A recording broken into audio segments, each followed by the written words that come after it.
This is Gerald van Was. This is the fourth part of the eat and drink words, and I will take a French word to start with. Instead of eating, which you had before in a couple of videos, I explained it from a couple of angles, which gave you enough idea, or should have given you enough idea, why we choose these letters and what these letters trigger, actually, what directions they trigger, what kind of attention they allow you or emphasize actually to what is happening and what is described with these words. The same will be happening with manger. It will probably describe the purpose also of what is happening, not just the movement itself, but also what is really happening, how does it look like, and what is the purpose of it, which will be described in this word manger, for eating.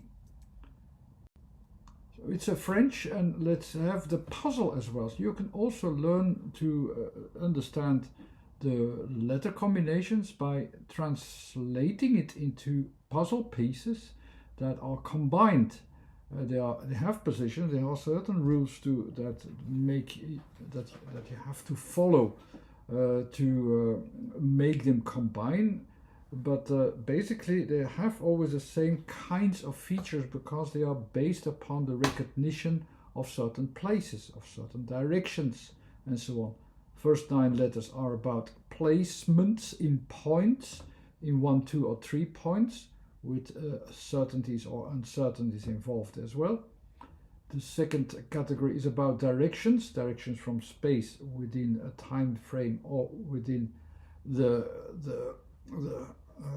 deviating point of the out of balance borders, actually, let's say. And the last category will be about interactions, actually, interactions that will reveal what we're talking about. And when I translate them into symbols that can make it a bit more conscious what is beyond it, the M will look like a middle point of focus, like all the 9 first letters have that middle point of focus.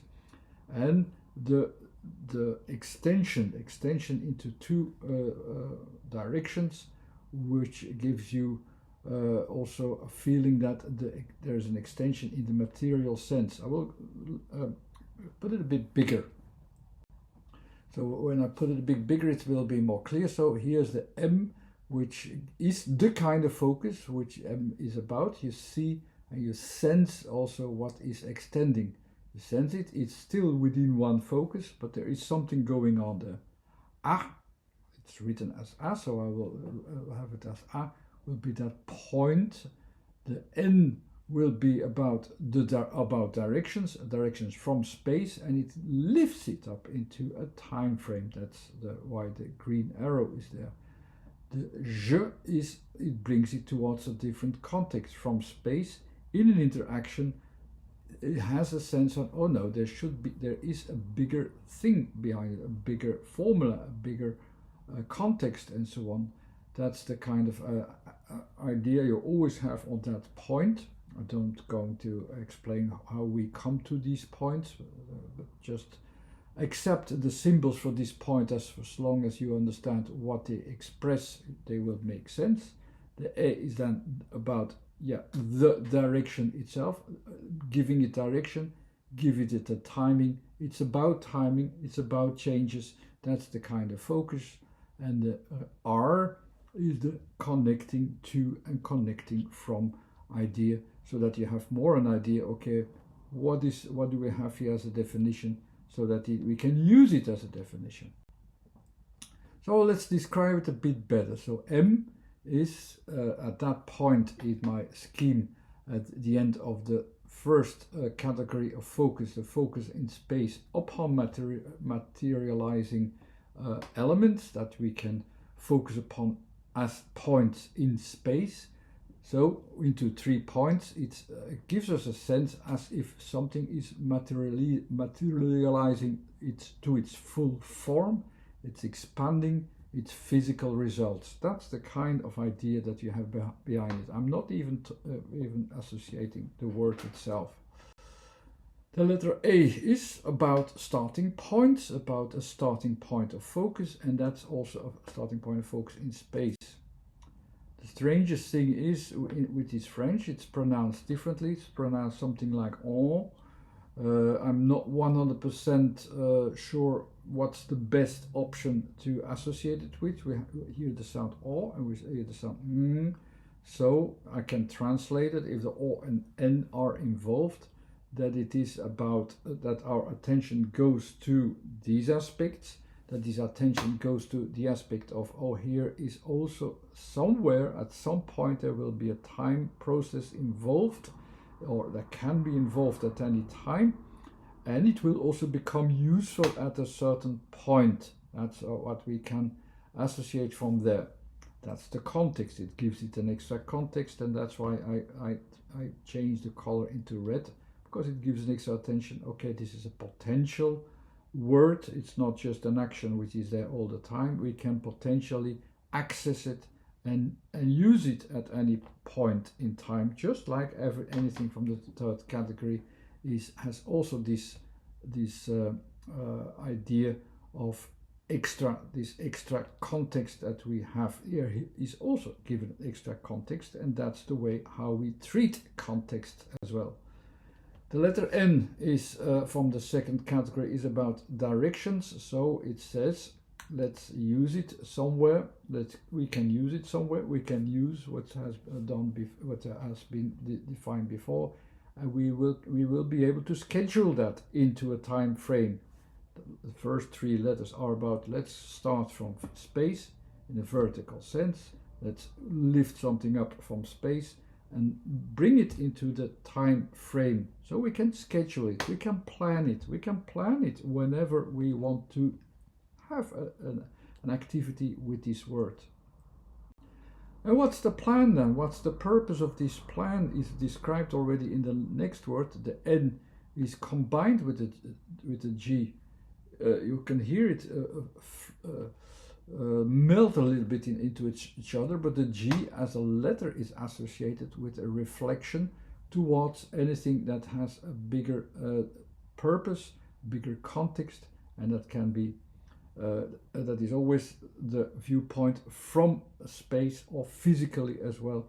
It brings us towards bigger values as well in that way, or something that's behind it, beyond it. That is related to it, and that will reflect itself into how we are performing or how it looks like, and so on.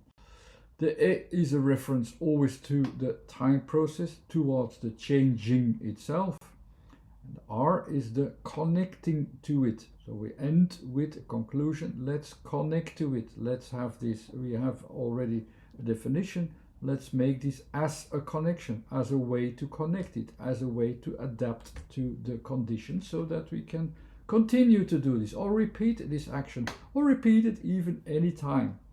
So already in the puzzle of knowing what the individual letters mean, we have, if you read through the lines and read the logic, you can already experience that there is an intention in it.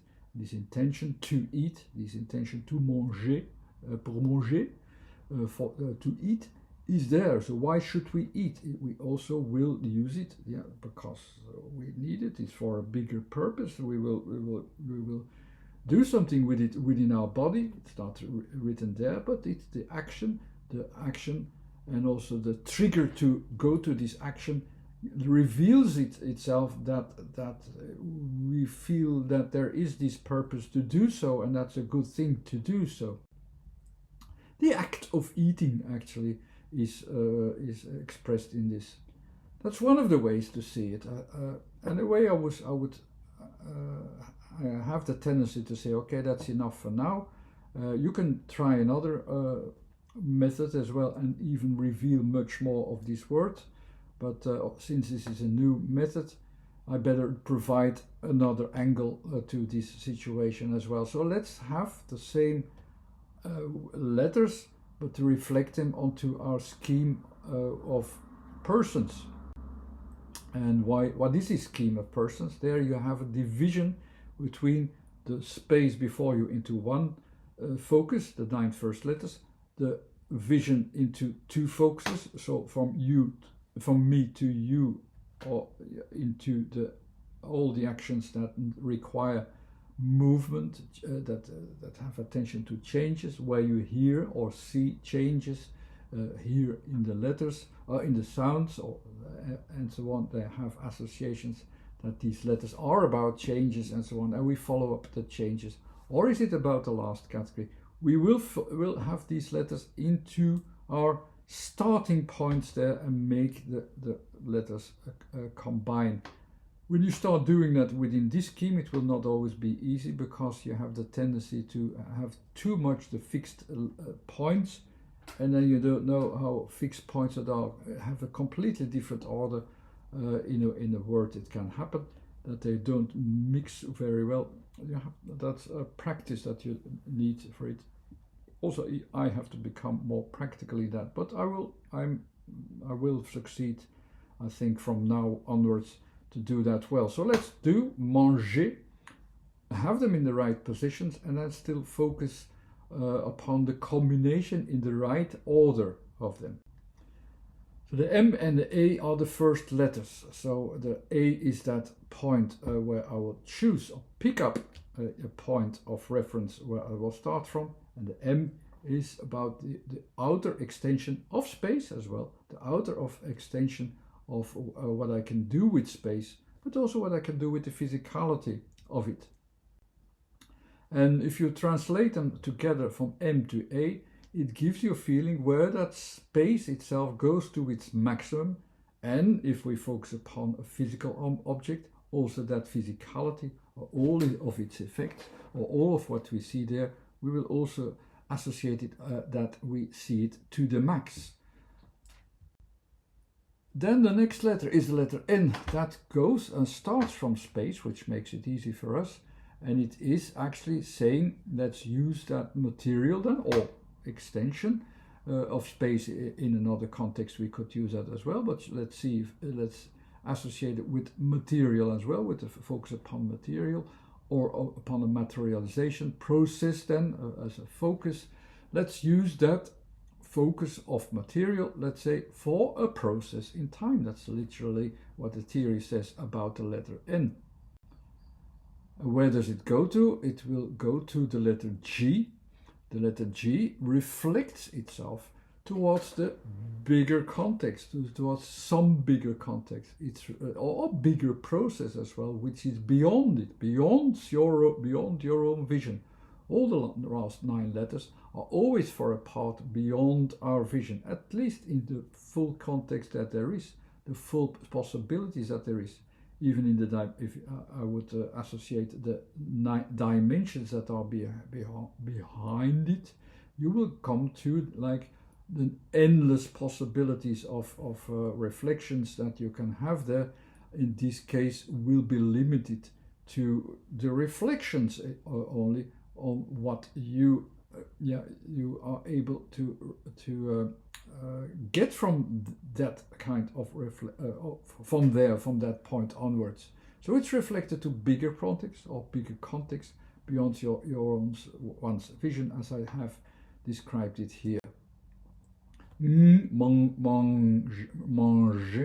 even here manger, an extra few letters. You have the letter A, which is even more. I have investigated a few times before. It's always this connection to, from the small perspective to a bigger perspective, and making a connection with the je in there has that tendency of like saying, okay, but there's also a reflection inwardly, that I can use it inwardly, that it reflects to my inner condition as well, which also fits to the purpose of manger, of eating, where we will have to land to which kind of connection we actually are connecting to as an intention. And the A will even emphasize even more that it is about, let's focus on what it can do to us, let's focus upon the change. The A itself will go to that point of change, or the E will even more go to the process and stages of changes. It will give attention to, okay, but it will do something it will do some change, it will have some change, it will change us. And the R is that where we connect to. So we connect here from the M to N to A, that's quite easy. But also from the bigger context, so from ongoing what we can do, or even from our starting point of view, we can connect to it. So I personally can start from it to connect to M, the material, which I will connect to the process beyond it, that can do something for it, that can change us. What is a good change actually? So whatever that can mean, but the intention, the attention is there that is needed for the manger. And I hope that was already clear for this word. I hope you enjoyed this one. Feel free to add some comments if you like, but be gentle if you like, because I'm a bit allergic if it's not. Whatever you say, I don't care, but there has to be some purpose behind it that I can see, and I can do something with it, and then it's purposeful, of course, then it is. If you want to prepare yourself better, the preparations for myself were published in Sound Informed, volume 1 and 2, so they're even separated with slightly extensions in there to prepare you. The practical thing, how it's best to work with words and how to associate them most easily or most quickly. That's more the video series that will bring you that. Maybe one day I will also have that into a book form, but I need a lot of experience. I'm not very happy immediately. This book took me about 20 years maybe before I have the practical sense what is the best way to use it. That might be published later, or maybe someone else at some point will publish that. I don't know what will happen in future at this point. But anyhow, if you want to prepare yourself, there's a website, Sound Informed, with the previous videos. There's a Facebook page, and there's of course this YouTube channel. Thanks again for watching. Bye.